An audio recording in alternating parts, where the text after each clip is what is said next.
Hello friends, स्वागत है आपका आपके अपने यूट्यूब चैनल कृतिका की पाठशाला में। दोस्तों, यहाँ पे हम लोग बाल विकास और शिक्षा शास्त्र के क्वेश्चन का आंसर देखेंगे कि किस क्वेश्चन का कौन सा आंसर सही होगा। तो सबसे पहले हम लोग पहले क्वेश्चन को देखते हैं और आपका पहला क्वेश्चन कह रहा है कि जीन पियाजे अपने संज्ञानात्मक विकास के सिद्धांत में संज्ञानात्मक संरचनाओं को डैश के रूप में वर्णित करते थे। संज्ञानात्मक संरचनाओं को किसके रूप में व्यक्त करते थे जीन पियाजे? स्कीमा या मनोवध के रूप में। तो ऑप्शन तीसरा आपका बिल्कुल सही है, स्कीमा और मनोवध। फिर दोस्तों आपका नेक्स्ट क्वेश्चन है, कह रहा है कि जीन पियाजे संज्ञानात्मक विकास के सिद्धांत में पूर्व संक्रियात्मक अवस्था में विकास का मुख्य गुण क्या होता है? तो पूर्व संक्रियात्मक अवस्था, तो इसमें मुख्य गुण क्या होता है? विचार और सोच में केंद्रीकरण। विचार और सोच में केंद्रीकरण, यही आपका बिल्कुल सही है, पहला वाला ऑप्शन। और दोस्तों यहाँ पे आपको ये भी पता होना चाहिए, जो आपका पूर्व संक्रियात्मक अवस्था है इसकी उम्र जीन पियाजे ने क्या बताई थी? 2 से 7 वर्ष की बताई थी। तो यहाँ पे विचार और सोच में केंद्रीकरण पाया जाता है। ऑप्शन ए आपका बिल्कुल सही है। अब नेक्स्ट क्वेश्चन हम लोग देखते हैं। आपका नेक्स्ट क्वेश्चन कह रहा है कि विकास के संदर्भ में निम्न में से कौन सा कथन सही है? तो विकास के संदर्भ में आपका ये जो दिया गया है, विकास बहुआयामी होता है, यही आपका बिल्कुल सही है। विकास बहुआयामी होता है, विकास के संदर्भ में यही बिल्कुल सही है। फिर दोस्तों आपका नेक्स्ट क्वेश्चन कह रहा है कि लियो वायगॉस्की का सामाजिक सांस्कृतिक परिपेक्ष अधिगम प्रक्रिया में डैश के महत्व पर जोर देता है। ये किस पे जोर देते थे? सामाजिक सांस्कृतिक। तो यहाँ सामाजिक नहीं दिया था, लेकिन सांस्कृतिक उपकरणों दिया गया, तो यही आपका बिल्कुल सही होगा, ऑप्शन चौथा। फिर दोस्तों आपका नेक्स्ट क्वेश्चन कह रहा है कि एक प्रगतिशील कक्षा में व्यक्तिगत विभिन्नताओं को किस प्रकार देखा जाना चाहिए? एक प्रगतिशील कक्षा में व्यक्तिगत विभिन्नताओं को किस प्रकार देखना चाहिए? तो दोस्तों यहाँ आपका कौन सा सही होगा? यहाँ आपका सही होगा अध्यापन अधिगम प्रक्रिया की परियोजना के लिए महत्वपूर्ण। अध्यापन अधिगम प्रक्रिया के लिए की योजना के लिए महत्वपूर्ण, आपका बिल्कुल सही है, ऑप्शन तीसरा। फिर दोस्तों आपका नेक्स्ट क्वेश्चन कह रहा है कि एक समावेशी कक्षा में डैश पर जोर होना चाहिए। तो क्या होना चाहिए? कि हर बच्चे के सामर्थ्य को अधिकतम करने के लिए अवसर प्रदान करें। हर बच्चे के सामर्थ्य को अधिकतम करने के लिए अवसर प्रदान करें, तीसरा ऑप्शन आपका बिल्कुल सही है। फिर दोस्तों आपका नेक्स्ट क्वेश्चन कह रहा है कि दिव्यांगजन अधिकार अधिनियम 2016 के अनुसार निम्न में से किस शब्दावली का प्रयोग उपयुक्त है? तो ये 2016 में एक अधिनियम पारित किया गया है, जिसमें दिव्यांग जो शारीरिक रूप से अक्षम बालक थे उन्हें क्या कहा गया था? दिव्यांग कहा गया था। तो छात्र जिसे शारीरिक दिव्यांगता है, यही आपका बिल्कुल। तो आपका नेक्स्ट क्वेश्चन कह रहा है, फिर दोस्तों आपका नेक्स्ट क्वेश्चन कह रहा है कि जन्म से किशोरावस्था तक बच्चों के विकास किस क्रम में होते हैं? तो जन्म के समय बच्चे में सबसे पहले क्या आती है? संवेदनाएं, मतलब संवेदी अंगों पर निर्भर होते हैं। उसके बाद मूर्त चिंतन आता है, फिर अमूर्त चिंतन। तो ऑप्शन चौथा आपका बिल्कुल सही है, संवेदिक, मूर्त और अमूर्त। फिर दोस्तों आपका नेक्स्ट क्वेश्चन कह रहा है कि सृजनात्मकता की पहचान का प्रमुख लक्षण क्या है? तो ये हम लोग पिछले वीडियो में पढ़े थे। सृजनात्मकता का प्रमुख पहचान क्या है? अपसारी चिंतन। तो ऑप्शन पहला आपका बिल्कुल सही है, अपसारी चिंतन। फिर दोस्तों आपका नेक्स्ट क्वेश्चन कह रहा है कि विविध पृष्ठभूमियों के अधिगमकर्ताओं को संबोधित करने हेतु एक अध्यापक को क्या करना चाहिए? तो विविध विन्यासों से उदाहरण देना चाहिए। जब विविध क्षेत्र से उदाहरण देंगे तो बच्चों जब अगर विभिन्न क्षेत्र के रहेंगे तो उनको ज़्यादा समझ में आएगा। तो ऑप्शन पहला आपका बिल्कुल सही है, विविध विन्यासों से उदाहरण लेने चाहिए। फिर दोस्तों आपका नेक्स्ट क्वेश्चन कह रहा है कि समस्या समाधान क्षमताओं को किस प्रकार सुसाध्य किया जा सकता है? समस्या समाधान क्षमताओं को किस प्रकार सुसाध्य किया जा सकता है? तो किस प्रकार किया जा सकता है? समरूपों के इस्तेमाल को बढ़ावा देकर। किस प्रकार? समरूपों के इस्तेमाल को बढ़ावा देकर उसको सुसाध्य किया जा सकता है।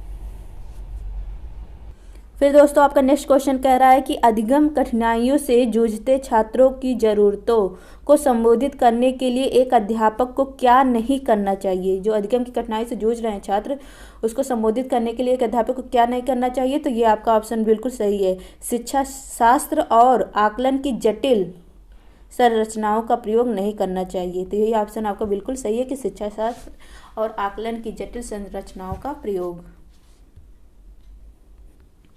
फिर दोस्तों आपका नेक्स्ट क्वेश्चन कह रहा है कि शर्मिंदगी, शर्मिंदगी मतलब डैश है, फिर क्या इसका क्या होना चाहिए, तो का संज्ञान पर नकारात्मक प्रभाव पड़ सकता है। यही ऑप्शन आपका बिल्कुल सही है, का संज्ञान पर नकारात्मक प्रभाव पड़ सकता है शर्मिंदगी का। फिर दोस्तों आपका नेक्स्ट क्वेश्चन कह रहा है कि निम्न में से अध्यापन अधिगम का सबसे प्रभावशाली माध्यम है। तो अध्यापन अधिगम का सबसे प्रभावशाली माध्यम क्या है, संकल्पनाओं के बीच संबंध खोजना। यही क्या है, अध्यापन अधिगम का सबसे प्रभावशाली माध्यम है संकल्पनाओं के बीच संबंध खोजना। यही आपका बिल्कुल सही है। फिर दोस्तों आपका नेक्स्ट क्वेश्चन कह रहा है कि एक अध्यापिका को दिए गए किसी कार्यकलाप के में छात्रों की विभिन्न त्रुटियों का विश्लेषण करना चाहिए, क्योंकि एक अध्यापिका को दिए गए किसी कार्यकलाप में छात्रों की विभिन्न त्रुटियों का विश्लेषण करना चाहिए, क्योंकि त्रुटियों की समझ अध्यापन अधिगम प्रक्रिया के लिए अर्थपूर्ण है। त्रुटियों को कमी नहीं समझनी चाहिए, इसको क्या करना चाहिए, बच्चे में सुधार इससे लाते। यही आपका बिल्कुल सही है कि त्रुटियों की समझ अध्यापन अधिगम प्रक्रिया के लिए अर्थपूर्ण है, बिल्कुल सही है आपका। फिर दोस्तों आपका नेक्स्ट क्वेश्चन कह रहा है कि अधिगम की अभिप्रेरणा को किस प्रकार कायम रखा जा सकता है। अधिगम की अभिप्रेरणा को किस प्रकार कायम रखा जा सकता है, तो प्रवृत्ता अभिमुखी लक्ष्यों पर जोर देकर। कौन सा, प्रवृत्ता अभिमुखी लक्ष्यों पर जोर देकर अधिगम की अभिप्रेरणा को कायम रखा जा सकता है। यही आपका बिल्कुल सही है। फिर दोस्तों आपका नेक्स्ट क्वेश्चन कह रहा है कि अधिगम की सर्वोत्तम अवस्था कौन सी है। अधिगम की सर्वोत्तम अवस्था कौन सी है, तो अधिगम की सर्वोत्तम अवस्था आपकी है संतुलित उत्तेजना, कोई भय नहीं। यही आपका बिल्कुल सही है कि संतुलित उत्तेजना, कोई भय नहीं। फिर दोस्तों आपका कह रहा है कि अधिगम का संरचनात्मक विचार या सुझाव देता है कि ज्ञान की संरचना में, अधिगम का संरचनात्मक विचार या सुझाव देता है कि ज्ञान की संरचना में बच्चे सक्रिय भूमिका निभाते हैं। यही आपका बिल्कुल सही है कि बच्चे सक्रिय। फिर दोस्तों आपका नेक्स्ट क्वेश्चन कह रहा है कि अधिगम के लिए निम्न में से कौन सी धारणा उपयुक्त है। अधिगम के लिए निम्न में से कौन सी अवधारणा उपयुक्त है, तो ये योग्यता सुधार्य है, मतलब यही ऑप्शन चौथा आपका बिल्कुल सही है, योग्यता सुधार्य।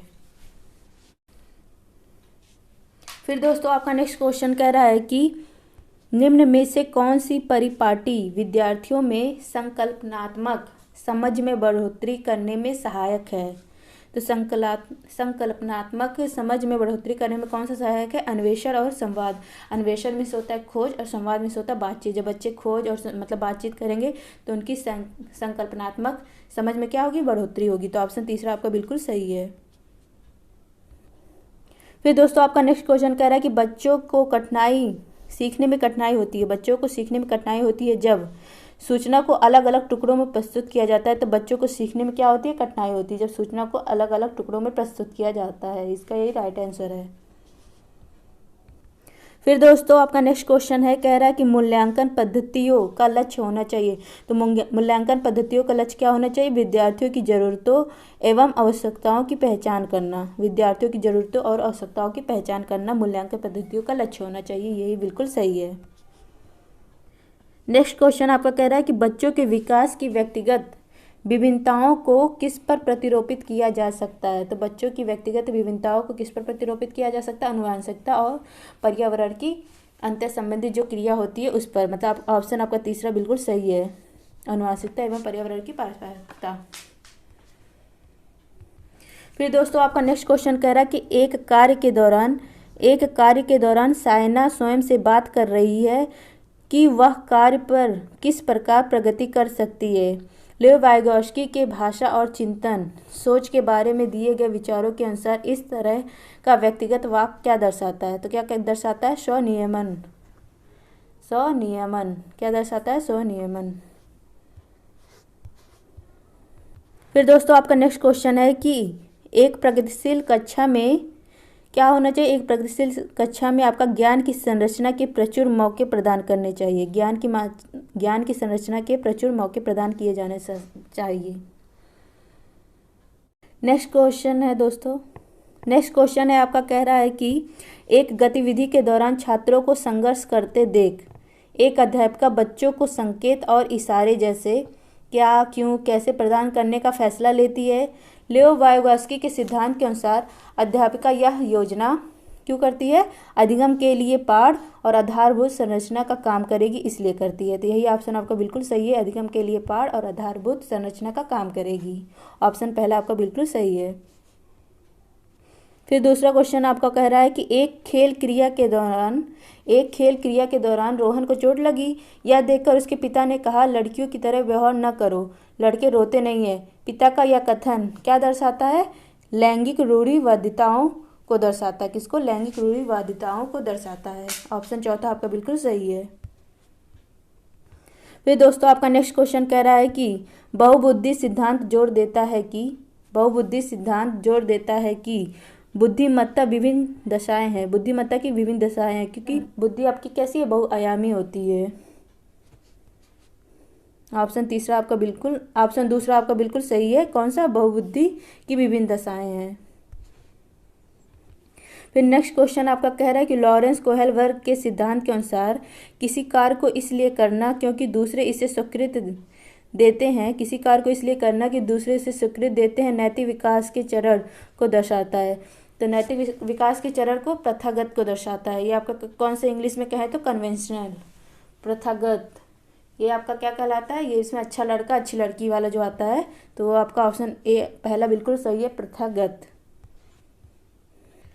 फिर दोस्तों आपका नेक्स्ट क्वेश्चन कह रहा है कि बच्चों के समाजीकरण के संदर्भ में निम्न में से कौन सा कथन सही है? बच्चों के समाजीकरण के संदर्भ में निम्न में से कौन सा कथन सही है? तो बच्चों के समाजीकरण के संदर्भ में विद्यालय समाजीकरण का द्वितीय कारक होता है, जबकि परिवार आप समाजीकरण का कौन सा कारक होता है? पहला कारक होता है। तो यही ऑप्शन चौथा आपका बिल्कुल सही है कि विद्यालय आपका समाजीकरण का द्वितीय साधन और परिवार आपका समाजीकरण का प्रथम साधन होता है। दोस्तों हम लोगों ने पूरे 30 प्रश्न बाल विकास और शिक्षा शास्त्र के टोटल 30 प्रश्नों को देख लिया। उसके आंसर आप लोग मिला लीजिएगा कि कौन सा सही जा रहा है कौन सा नहीं। अब हम लोग नेक्स्ट वीडियो में किसी दूसरे सब्जेक्ट को कवर करेंगे, उसके आंसर की को देखेंगे। अंत तक देखने के लिए आप सबका बहुत बहुत धन्यवाद। मिलते हैं नेक्स्ट वीडियो में।